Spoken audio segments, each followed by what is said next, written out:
So, babe, who's Stacy? Stacy? No idea. Really? She seems to know you. I don't know anyone named Stacy. What's your problem? Why are you so insecure? It's funny because she actually sent me screenshots of all your text messages. What text messages? My God, stop being ridiculous. The text messages where you were asking her to come over to her house. What? That never happened. Come on, Stacy's crazy. Everybody knows she's crazy. I'm sorry. I thought you didn't know a Stacy. My God, let me see those text messages. They're photoshopped. Photoshopped.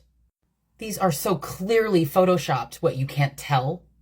Why would some girl randomly Photoshop text messages between you and her and send them to me? Like, for what reason? Well, she clearly wants me, but I told her no. I told her that I'm with you, and she's obviously mad. You said you didn't even know a Stacy. I only lied because you get all crazy and insecure. And look at you. You're doing exactly what I said you would do. What kind of reaction do you expect me to have when I find out that my husband is sending text messages to some girl? Babe, I didn't. I swear I didn't. This girl's just out to get me. She's crazy. You know how girls get. I don't believe you. Baby, I love you. Don't let some skank get in between us. None of this makes any sense. Are you cheating on me? Would you stop with the fucking accusations? All you do is accuse me of shit, nag me, and control me.